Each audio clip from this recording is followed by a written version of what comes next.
Were you thinking about getting a facelift, and did you wonder why, while the patient's on the table, oftentimes a CO2 or an ablative laser or deep phenol peel is done at the same time? Why would you need both? If you're getting a facelift, why would you need RF microneedling, erbium YAG lasers, photofacials, IPL, microneedling? Why would you need any of that? Today, I'm going to show you an animation of a facelift. A lot of people don't understand what is done. And if a lot of people are trying to delay facelifts, why taking care of your skin or maybe doing plasma sculpt, sculptra, fillers, lasers, RF microneedling, why it pays off. So when we see the animation, I think it'll make a lot more sense. And I went through some non-surgical options in J-Lo's video. I'll put a link here and down in the description so you can watch. If we believe they haven't had fillers or surgery or Botox, what are the procedures that would give you surgery-like results? And for people who need surgery, you just need surgery. I'll go through it with you in this animation. When there's too much loose skin, you have to do something. But it doesn't negate doing the other procedures. And if you are trying to delay it, we're here to save you time, money, and effort, and I'm here to educate you on what are the best things to save you all of that. Sometimes doing both is necessary and there's benefits. Let's dive into this one. Subscribe, like, and click the bell to stay tuned for further videos. So you can see here, local anesthetic can be used, as well as sometimes general or a sleepy type of state can be induced. Depending on what the patient wants and the extent of the surgery. But a cut is made along the hairline, sometimes and around the ear in different shapes and forms. Some people do use scopes to do this. And then importantly here, the skin is dissected. This layer is the SMAS. A lot of people ask me about mini facelifts. Really, for most people, if they're going to get it done, a full, deep, plain SMAS facelift is likely the best way to go when people are thinking about it. And then that's pulled back, some of it's removed, the skin is pulled back, and then the skin is removed. But I wanted to stop it right here because what I want to show is that the skin is pulled back here. A lot of people are coming in the facelift because they're seeing ptosis or sag here, a fat, or what people call the RBF here.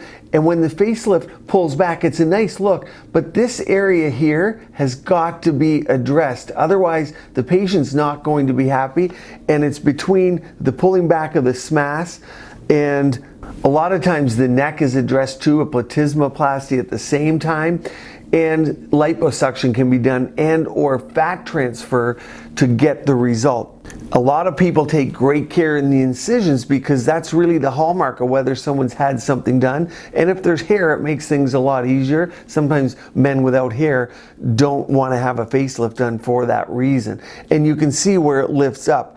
Now, sometimes as we stop here, you can see a brow lift can be done. And a lot of people do ask me about that because over time, the brows descend and a heaviness occurs. So people often go, sometimes for a bleph first, an upper bleph, you could get a lower bleph. An upper bleph is more common, but by doing a brow lift, often an endoscopic brow lift from the top, the brows can be lifted. You don't want them too high or the patient will be real surprised looking. You can always drop it down with a bit of toxin, but a brow lift's often done at the same time, and surgical procedures are way up. Something like this ranges anywhere from $20,000 to $150,000. Now everything here will heal up and the suture heals, and the face has an incredible ability to heal.